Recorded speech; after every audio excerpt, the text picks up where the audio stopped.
Greg's thoughts on the WrestleMania 39 main event as expressed by Joe Bob Briggs. I've got problems with this. WrestleMania.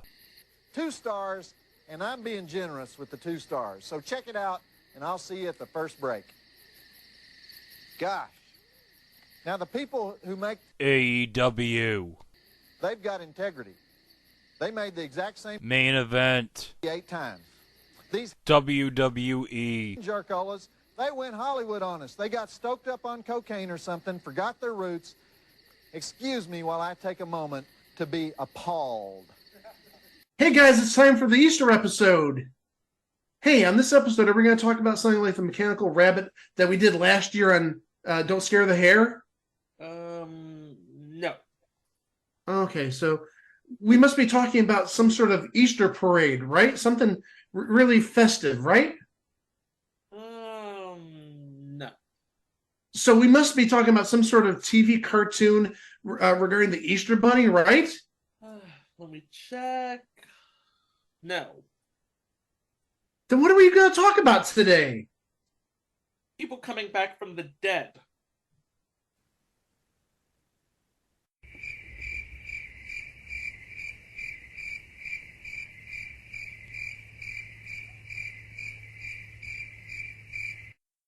Hey, if there was something that we needed a video podcast for this spot, we'd have the gif of the what dog here. Boy, that really brought down my mood on this show. Oh, don't worry. It's a love story and a detective story. Oh, that's terrific. A love story and a detective story. Isn't that great, Mike? I want bunnies, though. Well, you settle for Daisies. Just play the theme. An anthology about the bad, the short-lived, and the forgotten shows and events in television history. This is It Was a Thing on TV. Punisher! Control! Harry, before I change my mind! I give you Super Train.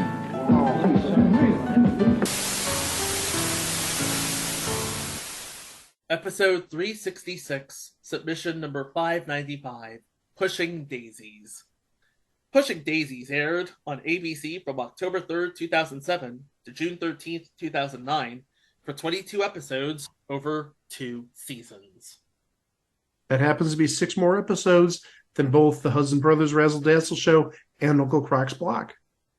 And this is the 9th episode that originates in 2000. Noted television writer and producer, has had experience up to this point on Star Trek Voyager, Dead Like Me, and Heroes.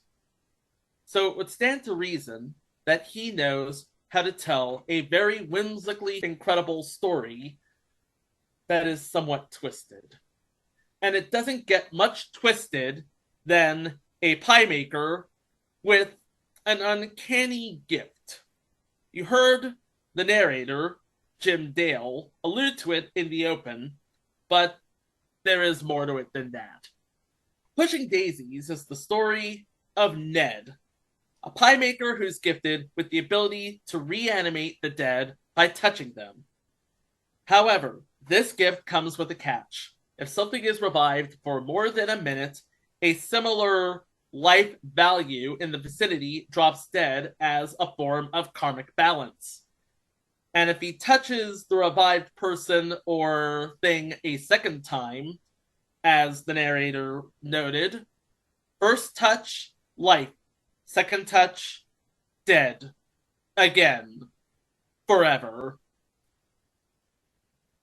He uses this gift because his pie shop, the Pie Hole, that is the name of his pie shop, is... Wait a second.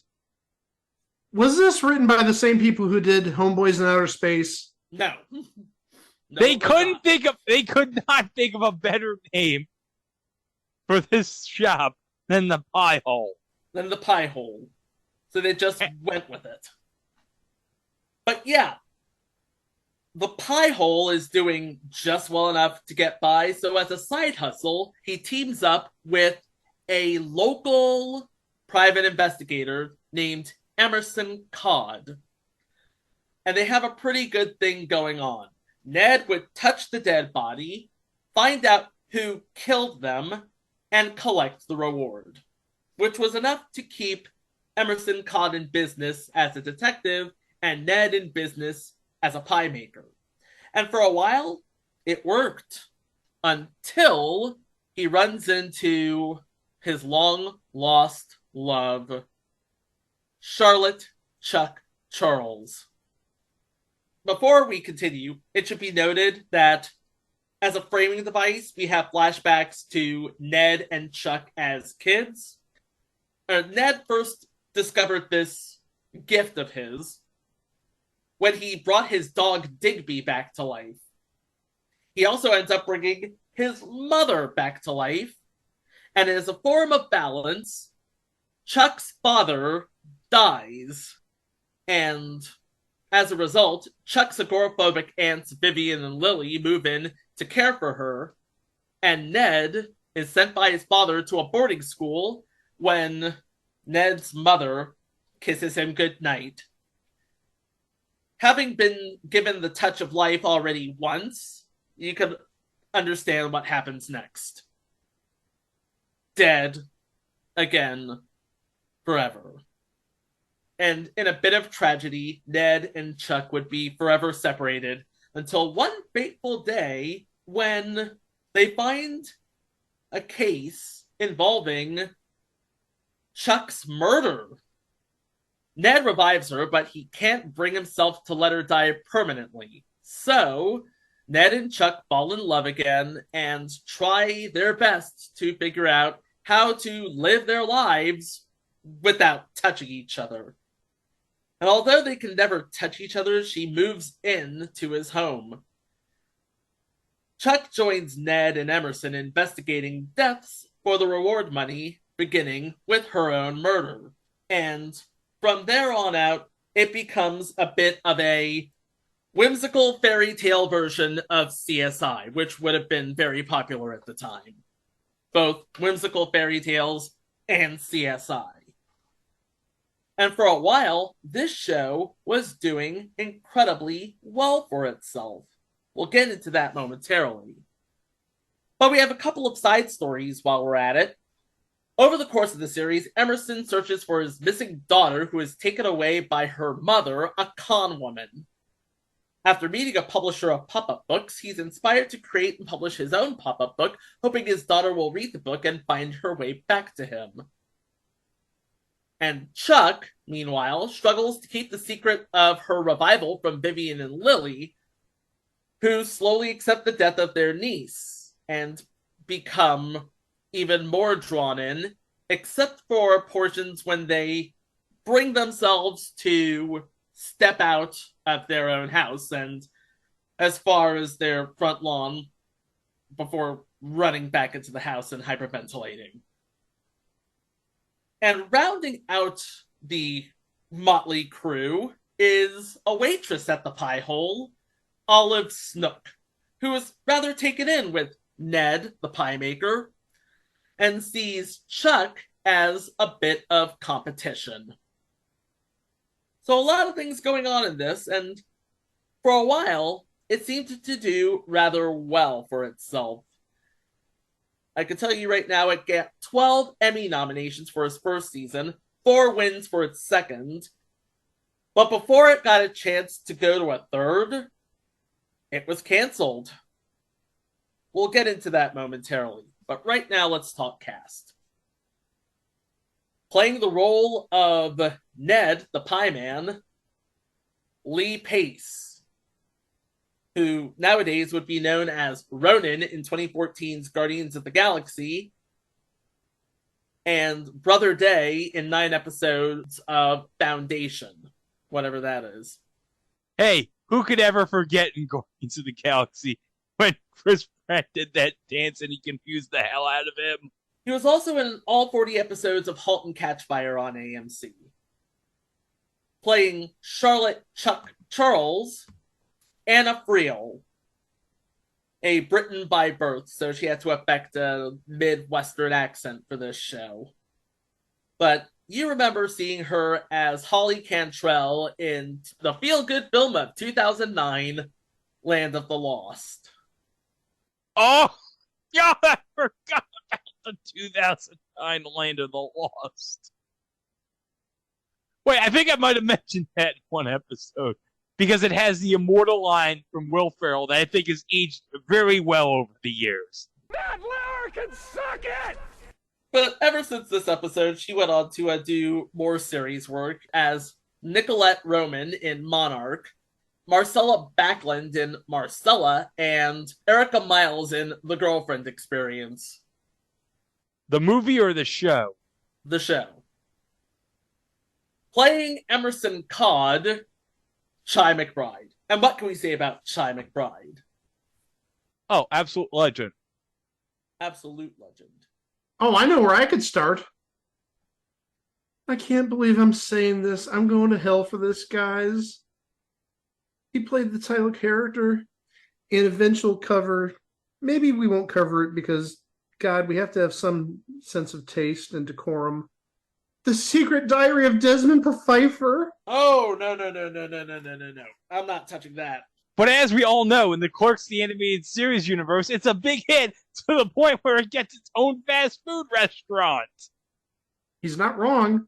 No, he is not wrong. Okay, I'll give you a palate cleanser. On one episode of Married with Children in 1994, he played essentially a co-worker to Al Bundy. So, over the years, he had Griff and he had some other people helping him out. He played Dexter, who was like the underling to Al Bundy at the shoe store. And the basis of that episode was Rick Dees actually called Peg Bundy and said, if you can get your husband home and have a nooner, sex with him during lunch, that she'd win $10,000. Good luck with that. Spoiler, she did not win the $10,000.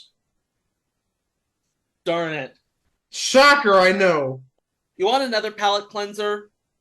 He was on 160 episodes of Hawaii Five-0, the reboot, and he plays Nick Fury in, among other things, Avengers Assemble, Ultimate Spider-Man, and Hulk and the Agents of SMASH. Those are the Disney XD shows. Yes. And recently he did a voice of a judge on Beavis and Butthead reboot. Oh, boy. Oh, that's... And soon to get its second season. Coming April 20th. Yeah. Mike, you've been enjoying the Beavis and Butthead reboot. A little too much, yes. The old Beavis and Butthead kills me. You warned me about that, Greg. That's great. Oh, boy. Old Beavis and Butthead is the best thing about this reboot. And of course, when you have old Beavis and Butthead, you have smart Beavis and Butthead in the spaceship. Maybe it's the space hoopty. Who knows? Oh, way to call back to Monday's show, Mike. I can't get that out of my head. Space hoopty. Oh boy. But smart Beavis and smart Butthead, that's amazing. That's called normal to us, but they're smart Beavis and smart Butthead. Yeah. Okay. Playing Aunt Vivian, veteran of the stage, and also veteran of 11 episodes of Out of Jimmy's Head, Ellen Green, who, like we said, veteran of the stage. And the thing of it is, she was actually in Little Shop of Horrors in 1982, off-Broadway. 4 years later, when Frank Oz did the movie, they cast her in her role as Audrey. Yes! I didn't know until I researched this episode that was Audrey?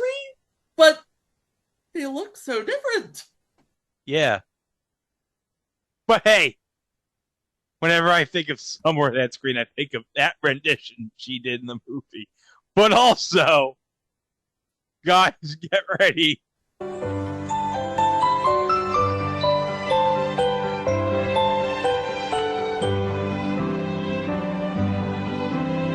He rakes and trims the grass.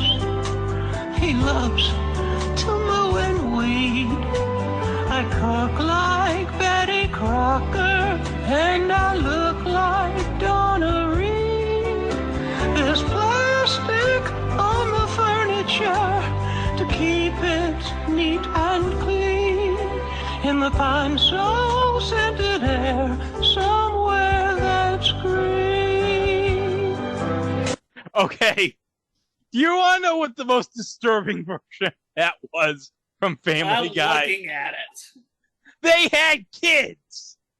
Yeah. Chris and Herbert had kids. How is that scientifically possible? You're forgetting this vignette is a figment of Herbert's imagination, and in Herbert's imagination, he is a woman with an ample bosom. And let me add that this is the same show that somehow Stewie and Brian had babies. Hold on a second.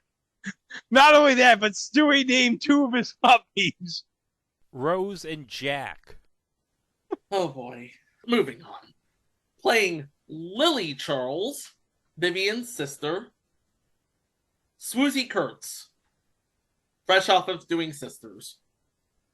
Sisters would have been done for like a good 10 years. What are you talking about? Okay, not fresh off of doing Sisters. How about that?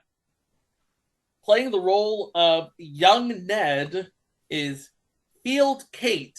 Didn't say much during this show. He was just being the stand-in for Ned while the narrator was talking about young Ned's life. But he did voice Buddha in both Santa Buddies and Space Buddies. And playing the role of young Chuck, Samantha Hanratty. She's been busy as of late.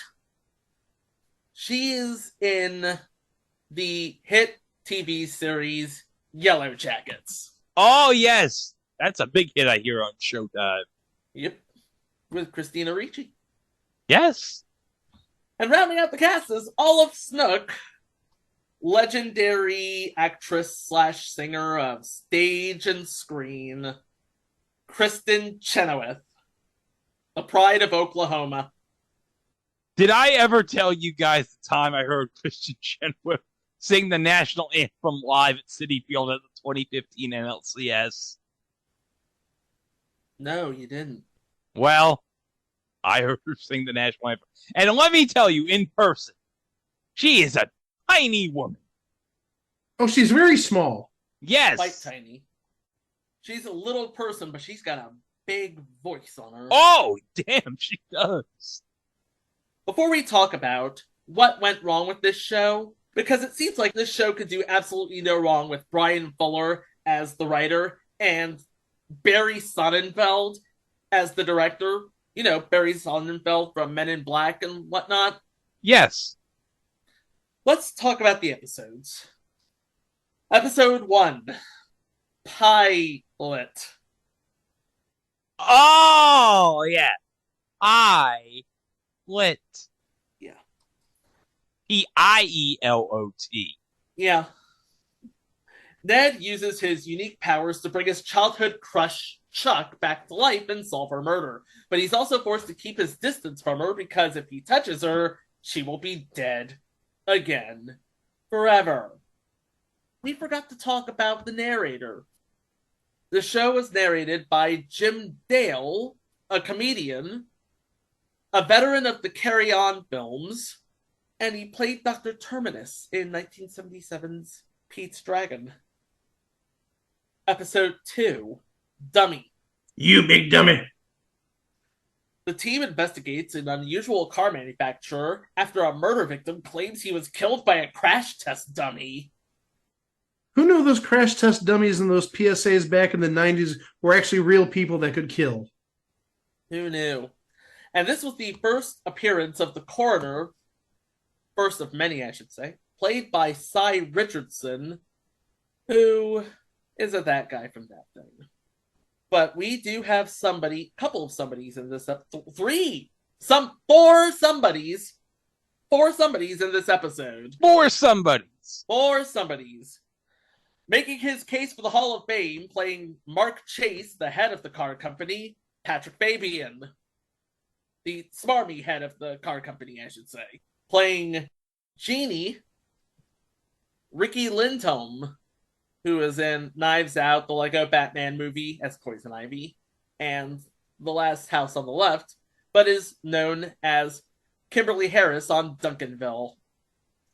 And then another oft-cited comedian playing Rick, Matt Bronger, who was Dr. Samberly in 5 episodes of Agent Carter, and Gene Martin in all 19 episodes of Up All Night. Not that one, the other one. And playing Bernard Slaybeck, another guy who's working hard nowadays, Jonathan Mangum. And also making his case for the Hall of Fame. Episode 3, The Fun in Funeral. Emerson asks Ned to bring the funeral director he killed back to life, knowing that it will expose the secret about why Chuck is still alive. Olive also learns about Ned and Chuck's secret while delivering a pie to Chuck's aunts. The funeral director, man by the name of Alfredo Alderizio, played by Raul Esparza, who nowadays is a regular on Law & Order SVU. And playing Wilfred Woodruff, somebody we talked about on this show before, Eddie Shin from That 80s Show. And another known name in this episode, playing a woman from the 30s, Kristen Dos Santos, a pop culture vulture and TV host for E! News. Episode 4, Pigeon. Emerson, Ned, and Chuck are on a case of stolen jewelry goods and solving a murder/suicide case, as well as finding out about a missing prisoner. Oh man, we have another known name on this episode. Playing the role of Alcita in this episode, Jayma Mays, aka Emma Pillsbury on Glee, the teacher that Will Schuester had an eye on, never mind the fact that he was married. Ooh. Was also in 2020's Bill and Ted Face the Music, if you're interested. Yeah, she was one of Bill and Ted's wives in Face the Music. Oh, hold on. I mentioned Face the Music. Mike, say it. Hey, Miss Ron Ely.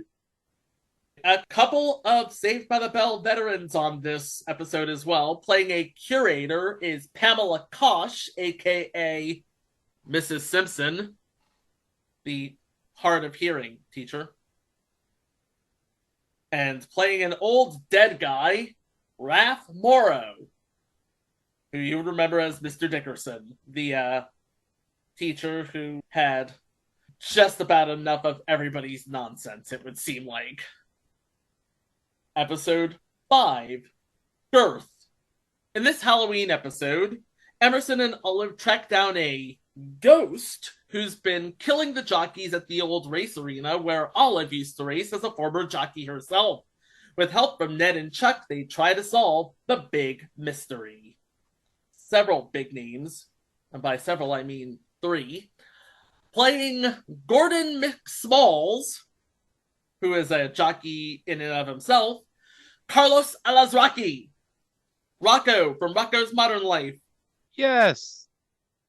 And much more. Reno 911. Family Guy. He was Mr. Weed. Peter Griffin's boss the first couple seasons. Yes. And playing Mama Jacobs, somebody we talked about recently, Barbara Barry. Barney Miller's wife.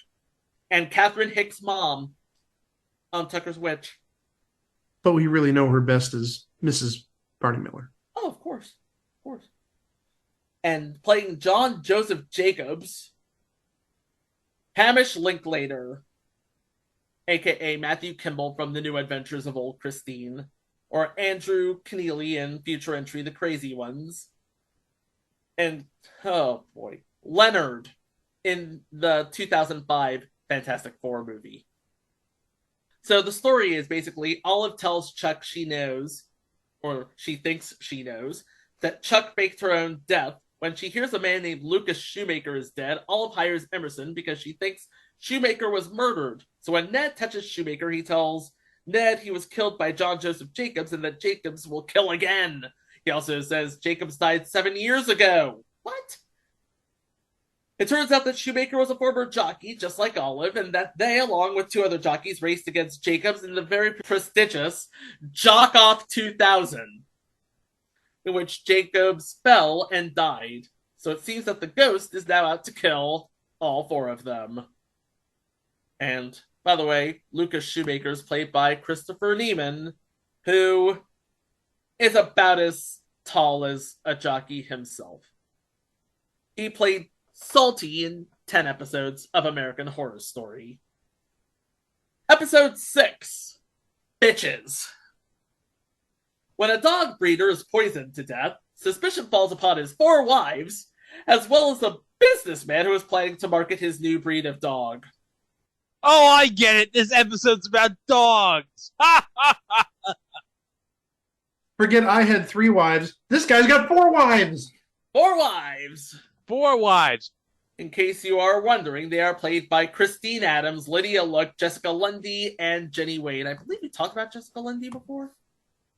Yeah, I think she's a known entity. She plays the voice of Caroline on the episode of Dinosaurs where Robbie got all roided up. No, he didn't get all roided up. He was on Thornoids, not steroids. He was on Thornoids. Let's get that straight. Okay. Because we can't say it on a Friday night on ABC. That's correct. And playing the role of the man who happens to be married to all 4 of them, Joel McHale. And this was the soup era Joel McHale. This was soup era Joel McHale, not community era Joel McHale. So Ned, Chuck, Emerson, and Olive team up to solve a case in the murder of Harold Hunden, a well-respected dog breeder whose prized dog, a bitch named Bubblegum. That's a good name for a band, actually. That is a great name. A bitch named Bubblegum. Note to self, new name for a band. Becomes the world's first Calidor Russell-a-Poo. Calidor Russell-a-Poo. They learn from the momentarily revived Harold that his wife killed him. It's only later that they find out the prime suspect, Hallie, was not his only wife. Harold was a polygamist with 4 wives, and Ned finds himself in an uncomfortable situation after his kiss with Olive is revealed. Woo! Episode 7, The Sweet Smell of Success. A woman dies in a scratch and sniff book explosion. Was the scientist who wrote the book the target of the explosion, or was this part of an intentional publicity stunt gone horribly wrong? Maybe both. It's both. Playing the role of Napoleon Linez, one of the higher-ups in this factory, Christopher Sieber, we talked about him on Two of a Kind. But playing the role of Oscar Vivenius, an expert in all things olfactory, that's all things having to do with the sense of smell, Paul Rubens. Yeah, Pee-wee. Pee-wee. So Napoleon Linez is a smell expert who is about to publish a self-help book on how smells can store up beloved memories. And a few days before the release of his book, one of his students, Anita Gray, played by Sarah Jane Jensen, tragically dies in a mysterious explosion. Her mother calls Emerson, and he, Ned, and Chuck talk to Anita, who tells them she died while scratching a scratch and sniff patch of the self-help book. Emerson concludes someone was trying to kill Napoleon Linez instead of Anita. Meanwhile, Ned and Olive still don't fully know how to react to each other because of their kiss, and to Ned's dislike, Chuck wants the pie hole to start serving cup pies. Not cupcakes. Cup pies. They're like pies, only cup-sized. Episode 8. Bittersweets.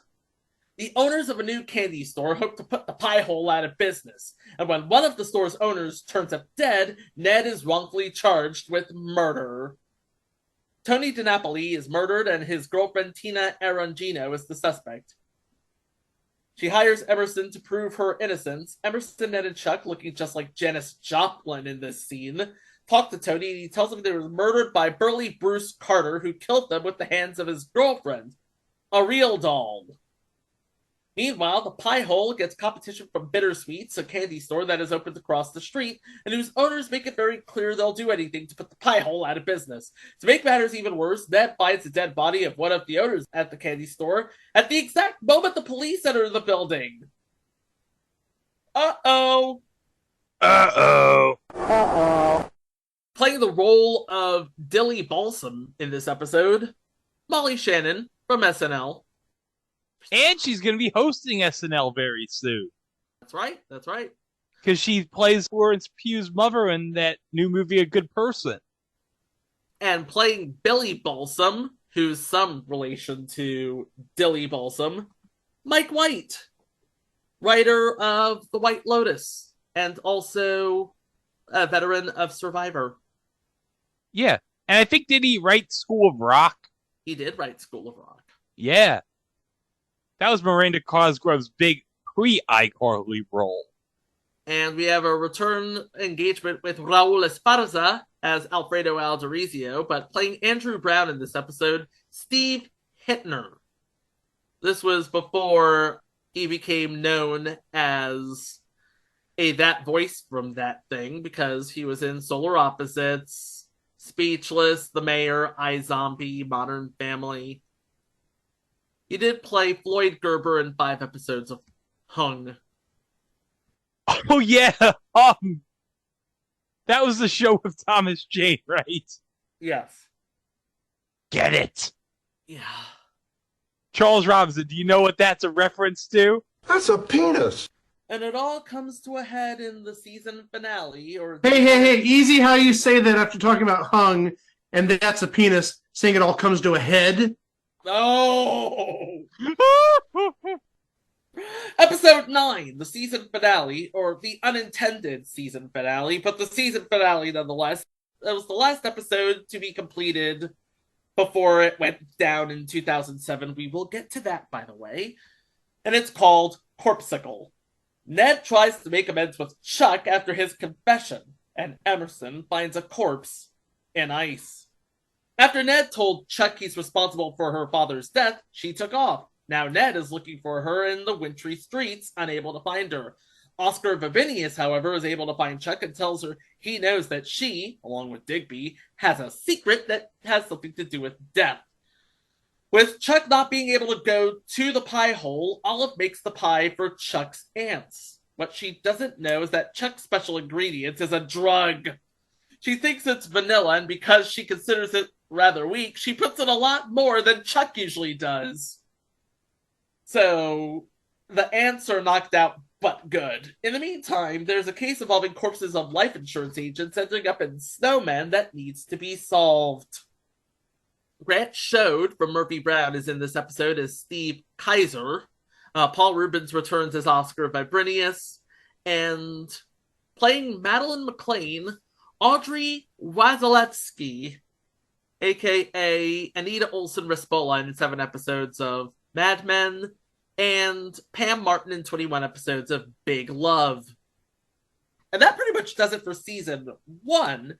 And like we said, season 1 did pretty well for itself, considering it was up against Kid Nation on CBS and America's Next Top Model on the CW, and Back to You Until Death on Fox.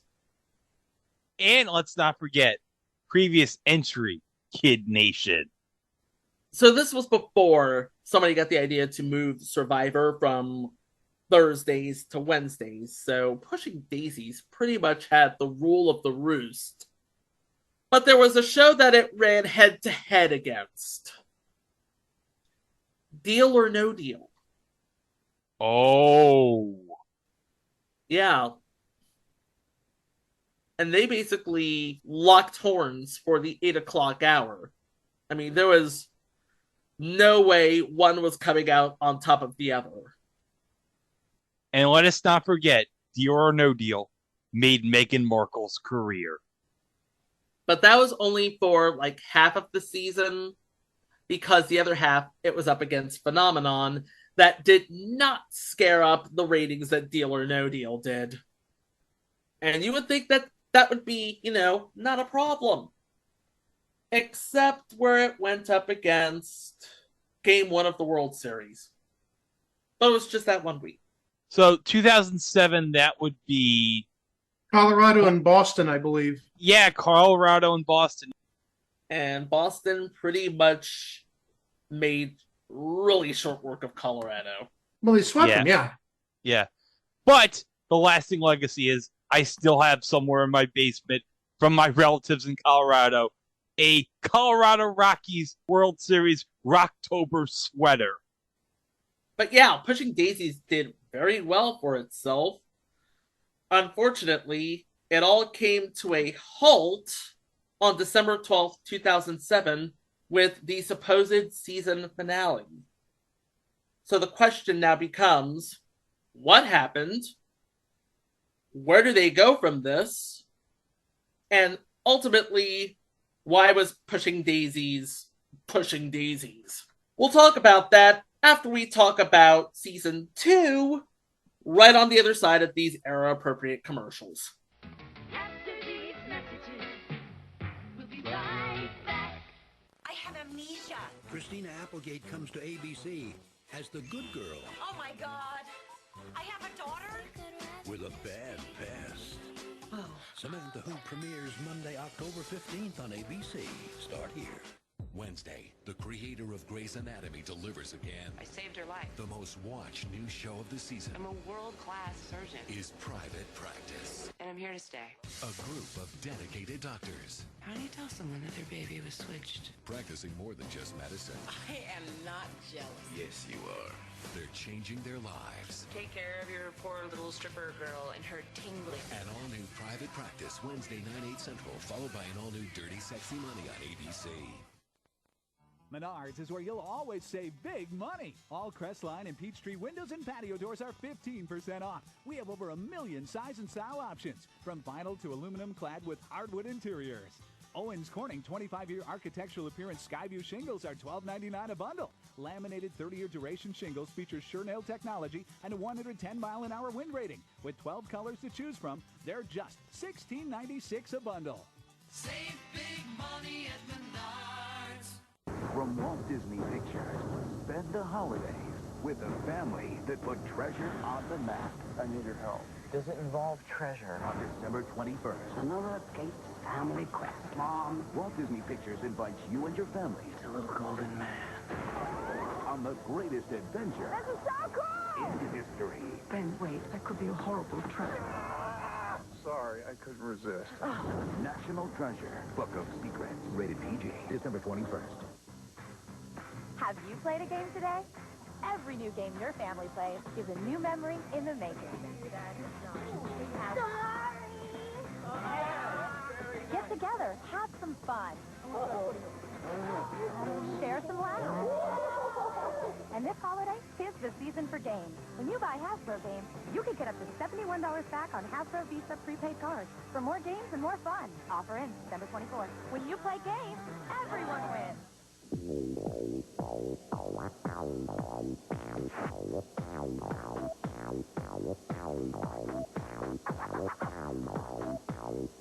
Now you can get yourself amped. The new iDog Amp. Two-speaker thumping Stereo sound pumping with head bobbing grooves. and foot tapping moves. iDog Amp.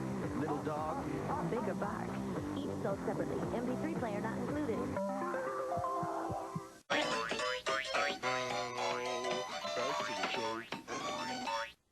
Where we last left our story, the facts were these. Pushing Daisies, on at Wednesdays at 8 on ABC, was doing very well for itself, earning a second season renewal. But there was something looming on the horizon when 2008 showed up. Yep, it's another case of our good friend, the writer's strike. Having only completed 9 of the ordered episodes for Pushing Daisies, ABC decided to hold the rest of the series for the already renewed Season 2.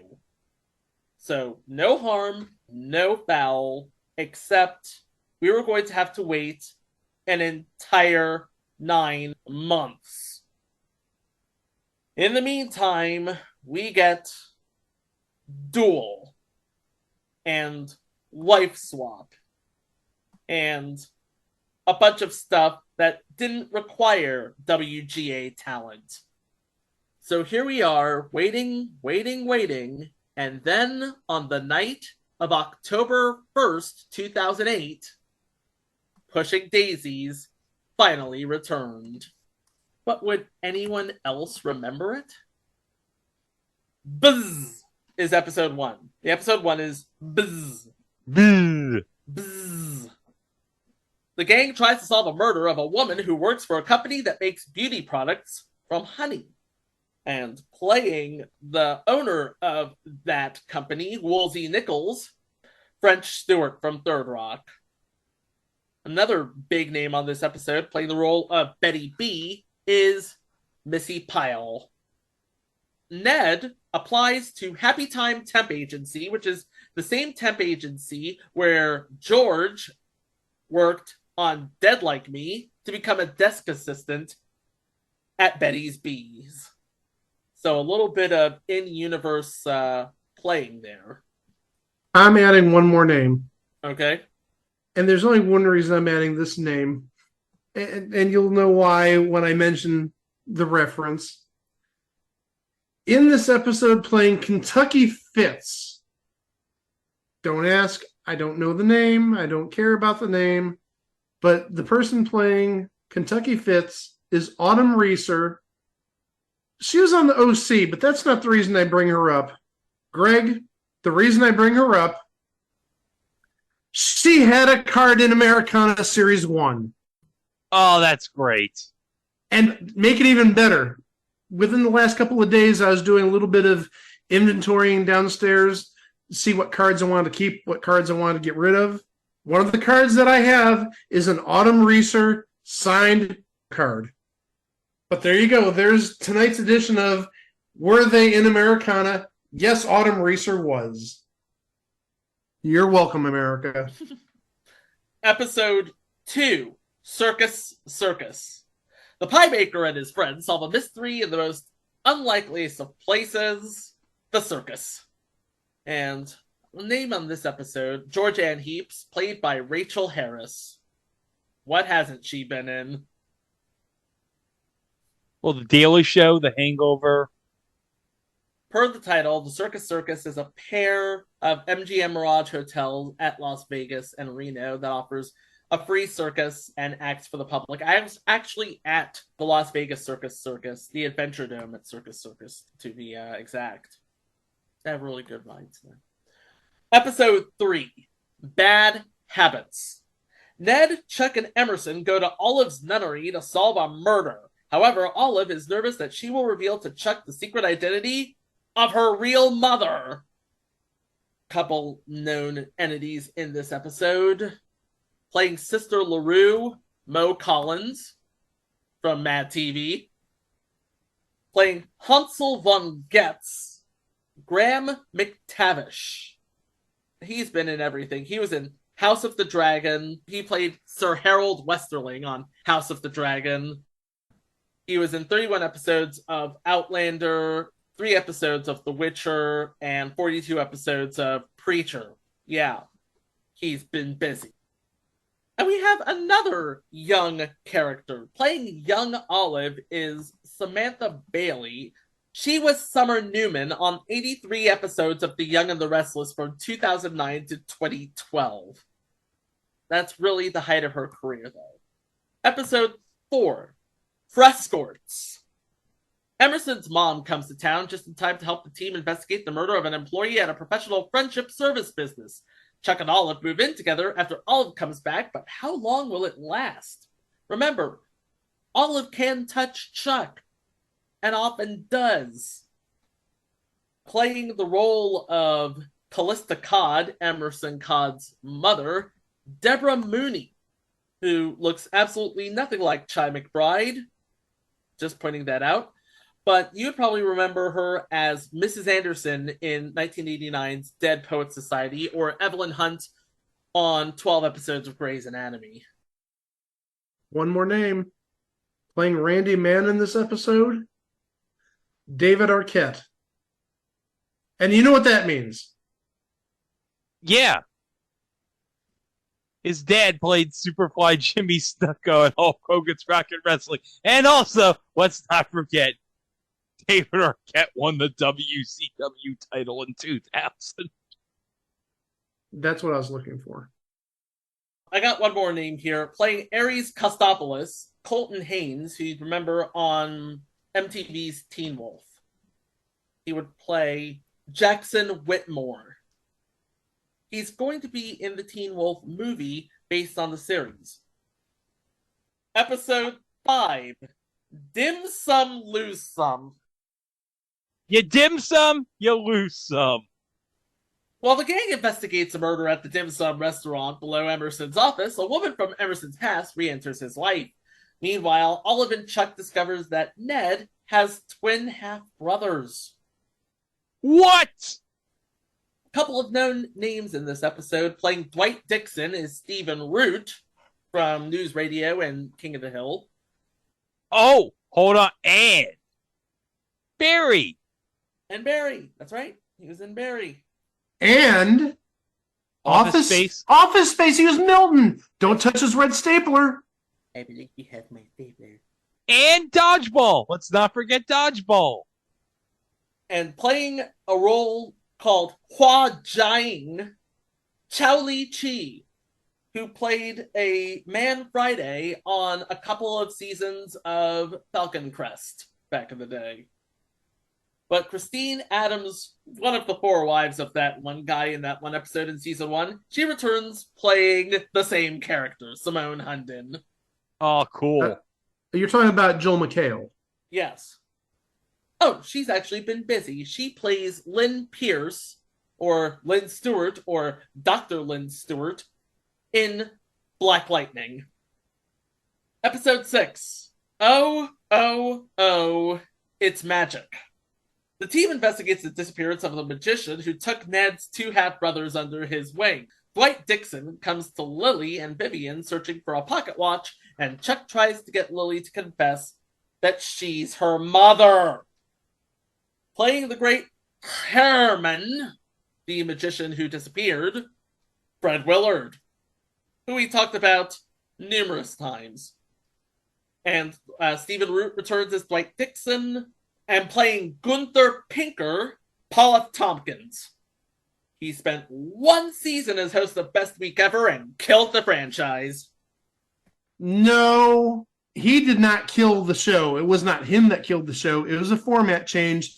Instead of being sort of like the I Love the 70s or 80s where you've got different celebrities popping in and out, he was sort of like the central person, the main anchor, if you will.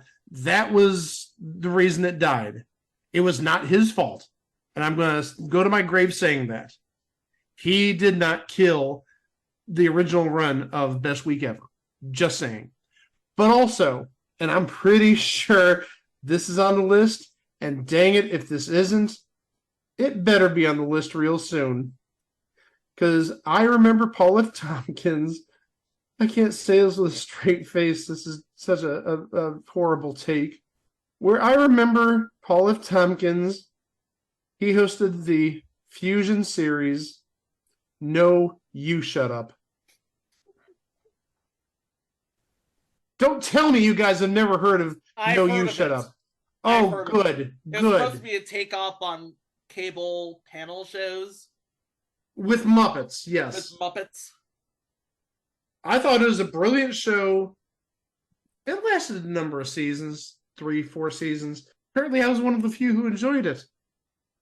Hey, I didn't say I didn't enjoy it. I just say I remembered it. Anyway, and another name in this episode playing Alexandria, Carrie Kenny Silver.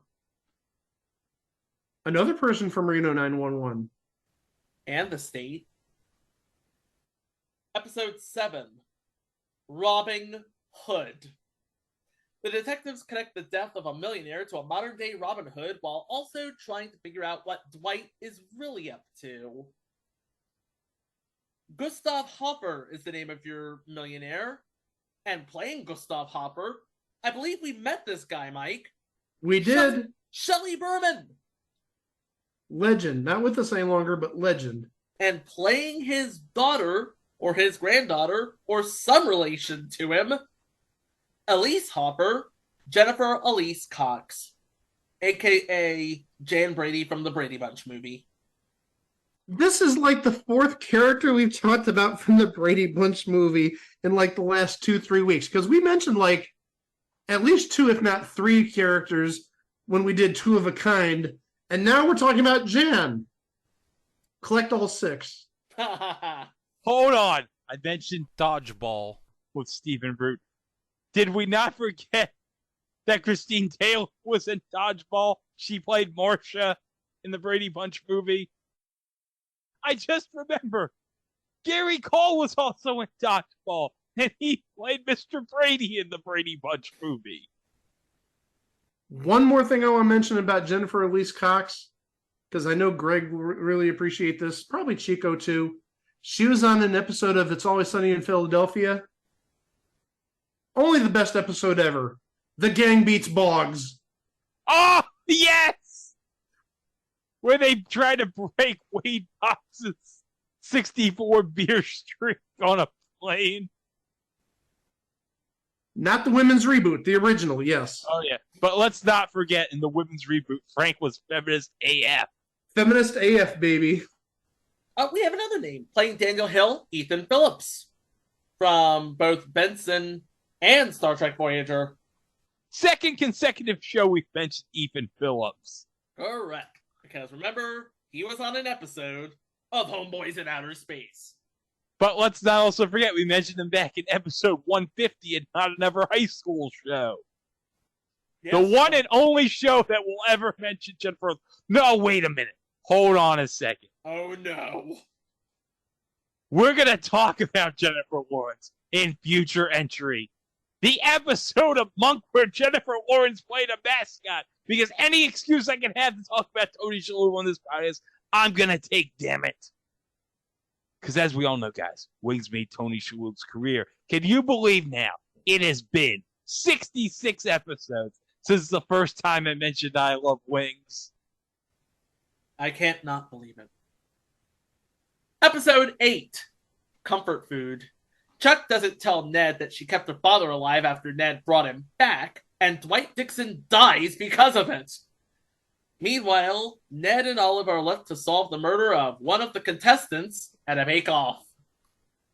Okay, so Charles, who is actually Chuck Charles's father, played by Josh Randall in this episode.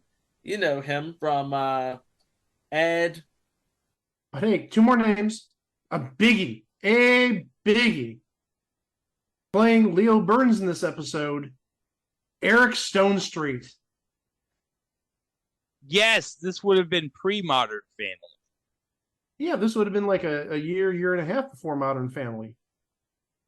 Actually, less than that. This aired December 3rd of 2008, so this would have been like 9 months before Modern Family. 10 months. And also, playing the Widow Licken, Jolene Lutz. Mike, I believe you remember who Jolene Lutz is. Well, that was the other name I was going to mention. She played the sort of ditzy court reporter in the later seasons of Night Court. OG Night Court. OG Night Court, that's correct. I'm going to make a case for this guy. The Colonel Licken, her former husband, played by Tim Bagley, who played Peter in 32 episodes of Grace and Frankie. And 9 episodes of Monk. And is currently on 1 episode of History of the World Part 2 on Hulu. Okay, if you don't mind me asking, how is that? It is really good. We're going to be talking about it at the end of the year. Just saying. Episode 9. The Legend of Merle McQuatty. Emerson and Olive investigate the murder of an infamous lighthouse keeper's wife while Chuck's father schemes to keep Ned and Chuck separated forever. Playing Merle McQuatty in this episode, David Koechner, previously of Saturday Night Live, and playing Annabelle Vandersloot. These guys with their names, holy cow. Mary Kay Place from Mary Hartman, among other things.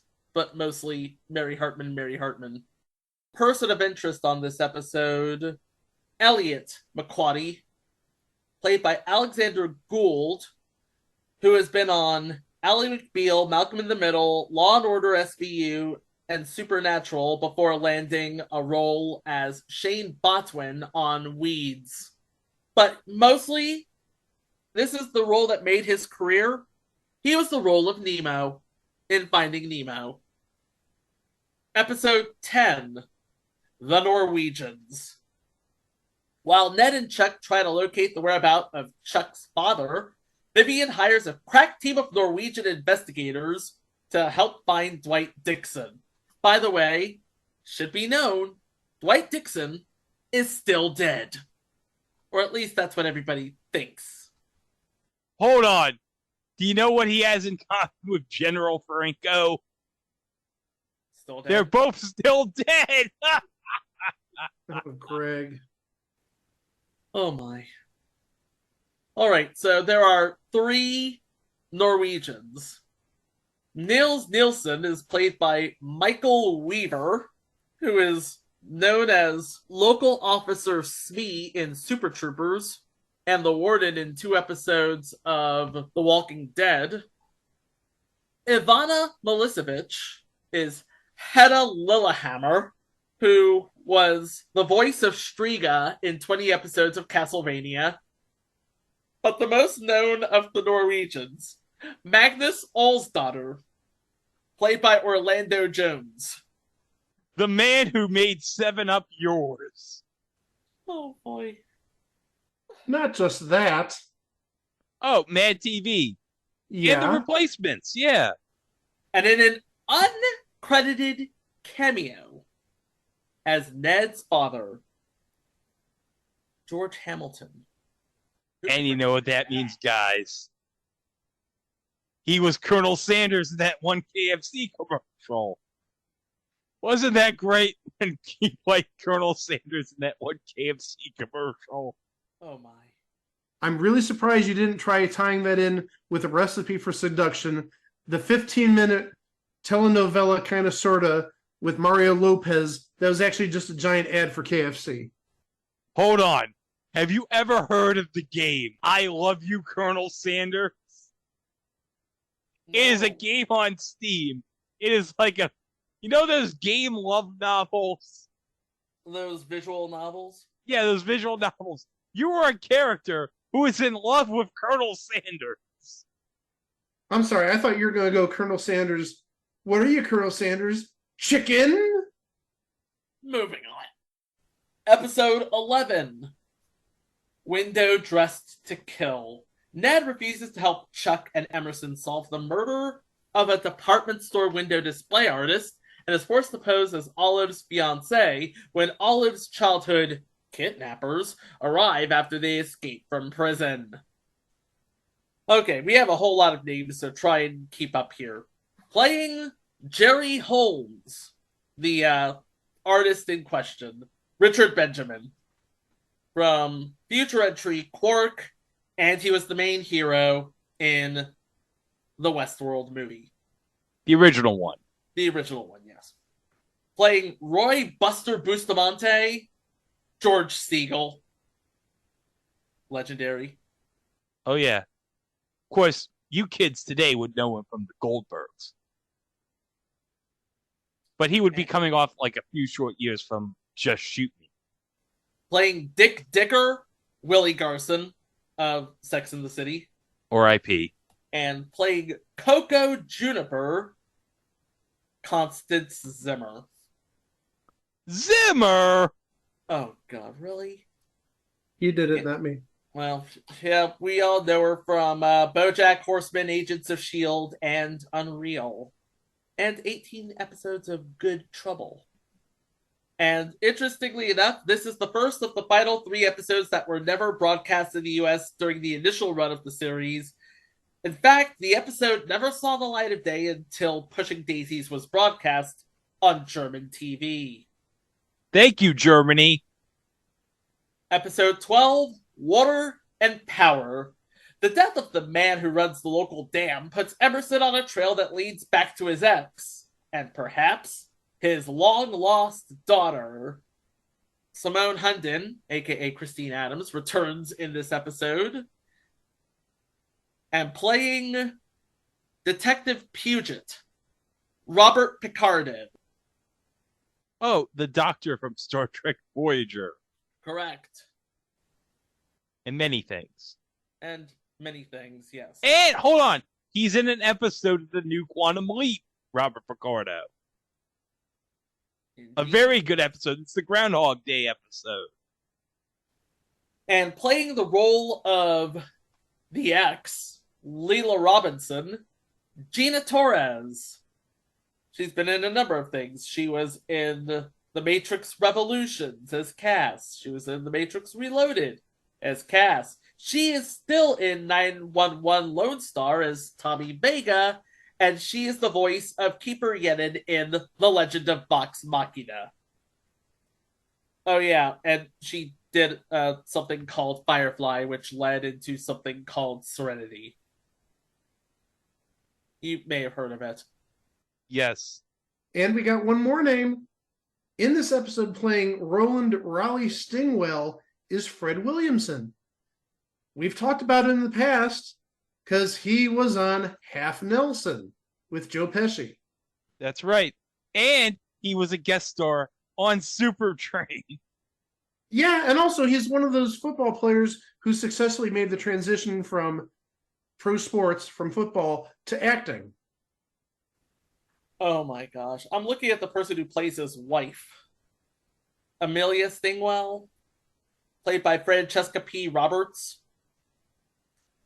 She was in one episode of It's Always Sunny in Philadelphia. Charlie Work, that's the name of the episode, season 10. But she played, am I really about to say this? She played Bertha in the 1993 Super Mario Brothers movie. Well, at the time of recording this, it is like a few days before the release of the Super Mario Brothers movie. Let's just say it's going to be way better than that. I will just simply say there's going to be no giant fish that I know of. Or nobody's going to say, "Ba-ba." And the final episode, the aptly named Kerplunk. One half of Vivian and Lily's old rival synchronized swimming team. Remember, Vivian and Lily were actually a synchronized swimming duo called the Darling Mermaid Darlings.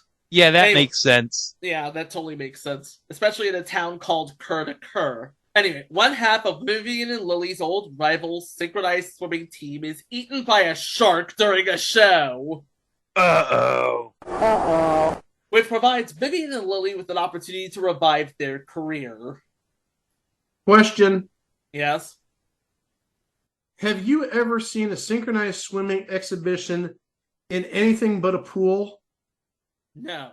No. Thank you. That's all I wanted to ask. Hold on. Have I ever told you this story about what my dad wants to build around? I told you about the moat around Citi Field, right? That my dad wants to. Of course. Yes, yes. But you know what he wants to have around the moat when they're not playing baseball? He wants them to have synchronized swimming in the moat. Oh my. Never change, Mr. D. So there are a lot of names on this episode, so pay attention. Playing Coral Remora, one half of the rival team, Wendy Malick. And Wendy Malick right now is on How I Met Your Father. She plays Valentina's boss on How I Met Your Father. But also, she's on the Apple TV Plus show, Shrinking, where she plays the doctor to Harrison Ford's character on the show. Playing Blanche Remora, Coral's partner and sister, Nora Dunn. Also a Saturday Night Live.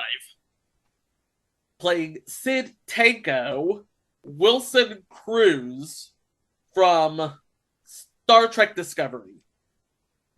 No relation to Nelson Cruz. No relation. Good. We have another Mad TV alum on this episode, playing Galveston Gust, Michael McDonald. That's Michael James McDonald, not the singer. Not just Michael McDonald. Not just Michael McDonald. Not just Michael McDonald. Hold on. Michael McDonald has also been on the newest season of How I Met Your Father. Please tell me he played Stuart. Please tell me he played Stuart. Please tell me he played Stuart. Oh, no, it's even worse. Jacob, do you want to describe this episode to Mike? He's going to lose his shit. All right, so the episode in question is called The Reset Button, where future Sophie pretty much divulges that she has slept with everyone in her friend group.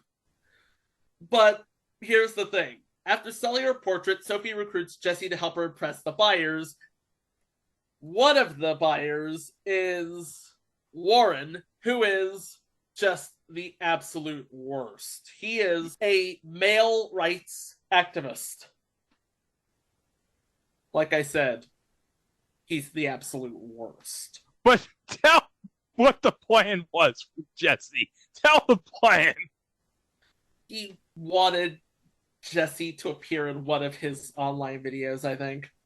I only saw it like last week, but it's just... But also, he was gonna have something in common with MacGruber. He was gonna be the cuckold of Warren's videos. Jesse was gonna be the cuckold to Warren's videos, which, like I said before, is the absolute worst. I'd rather see him play Stuart. Oh boy, yeah. I Look what I can do! Look what I can do! A couple more names in this episode, then we really gotta hurry. Jimmy Neptune is played by Joey Slotnick of The Single Guy. And Shane Trickle, played by Josh Hopkins from Quantico, Cougar Town, feature entry Undateable, another feature entry Swingtown, another feature entry Pepper Dennis. Hey, any reason to talk about Brooke Burns, okay? And that's the show. And we've been teasing this all the way to this point. Now we're going to talk about where it all went wrong. Because here we are, 9 months since the season finale of season 1.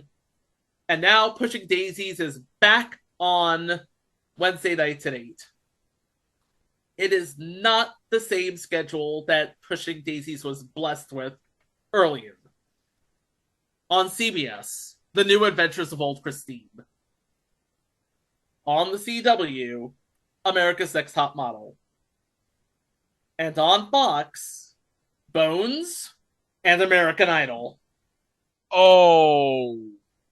And on NBC, we have another feature entry. Knight Rider. So yeah. Whereas in season 1, the show rated in regularly with a 10 and 11 share. Season 2 struggled to get a 5. And whereas regularly 10 million viewers watched, only regularly 4 million viewers watched. Sadly, the show that had so much promise in season 1 ended up becoming a victim of its own expectation in season 2. In fact, I have some critical notes here.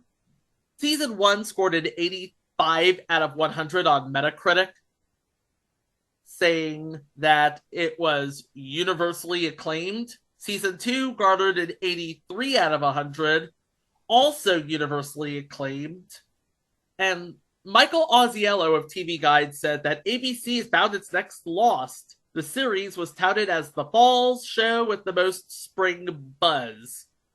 And that show was nominated for 57 awards, winning 18 of them, including 7 Primetime Emmy Awards. Barry Sonnenfeld won for Outstanding Directing for a comedy series. James Dooley won for that theme music that you heard at the top of the show. And the show also received 3 Golden Globe Award nominations for Best TV Series Musical or Comedy. But besides all of that, it was just a victim of the strike. It couldn't overcome the time difference of that 9 months. Brian Fuller himself said in a 2017 interview with Esquire, "I hoped in the telling of this tale about pies and dogs and love and lost childhoods and reclaimed romance, we could find respite from what was essentially death, death, death. We're surrounded by death every day. If anything, it allows us to look with greater affection at the living moments rather than spending time wallowing in depression." Brian Fuller and Barry Sonnenfeld had hoped that Pushing Daisies could continue on in some sort of alternate media, like a comic book or a movie. And indeed, there was a comic book that was issued at 2007's San Diego Comic-Con, and for a while it was available to download online. It has since been removed. And here we are in the future, and no talk of a movie has surfaced. However, if you do want to watch all of the episodes of Pushing Daisies, you do have options. The entire series has been released by Warner's on DVD and Blu-ray, and it's also available to stream now on HBO Max and is available to purchase on the streaming service of your choosing. So if you missed the 3 episodes that aired overseas before making their stateside debut, you can catch them right now. And if you go on iTunes, you can buy the entire series for $24.99. I've spent more on less. And for a while, it was actually on Chiller, if you can believe that. So yes, you can catch Pushing Daisies however you want, wherever you want. You have options available to you. Pushing Daisies had so much promise and so much critical acclaim, and it had at least 2 fans in this Zoom room, but thanks to a little thing called the strike, the writer's strike, that is, Pushing Daisies in 2008 went from a promising new series to just a thing on TV. Well, we hope you enjoyed our little Easter gift. And in the meantime, you can head over to grab some pies over at itwasathingontv.com, where we have all of our episodes, all of our live streams, our minisodes, links to our socials. Remember, we are at It Was a Thing on TV, except for Facebook, because apparently Mark Zuckerberg is a fan of cup pies, so he gave us It Was a Thing on TV podcast. And don't forget, we are available where all fine podcasts can be streamed. Like and subscribe, rate and review, 5 stars only because positive vibes only. And if you're listening on YouTube, hit the notification bell so you can stay up to date on all of our future entries. For example, we have a mini-sode later this week as we celebrate the first full week of the new baseball season with crabs. It's not what you think, but let's just say you gotta love this crab. Gotta love the crab. And continuing next week in the baseball theme, one of our episodes is a special for Jackie Robinson Day, so something to look forward to there. But in between them, we have a person who had 3 wives. All of them got along with each other, strangely enough. A live watch of a sequel that's not necessarily a sequel, but lightning is going to strike twice. And something we've been looking forward to for a long time. I'm not even going to make a hint about it. We're finally talking about going places, people. We've been hinting about it. We've been wanting to do it since episode 1. Well, guess what? Next week. Yes. Because Succession Season 4 is now on HBO. We are going to finally talk about going places. So you can stop knocking on the door while we're trying to have some us time. Thank you very much. All of that is in the weeks to come, right here on It Was a Thing on TV. Thank you so much for listening. Please be kind to each other, and we will see you for the next one. Wow! Wednesday at 8, 7 Central. We don't touch. We can't. That's the most tragic story I've ever heard? Television's most unique show is going to the dogs. Murder for a few puppies. One dead husband. Who gave you the coffee? My wife. 4 wives. Maybe there's something to this polygamy thing. Maybe one person isn't enough. And a threesome. One woman to have, one woman to hold. Make this the pie maker's toughest case yet. Don't tell Joe. An all-new Pushing Daisies, Wednesday at 8/7 Central on ABC.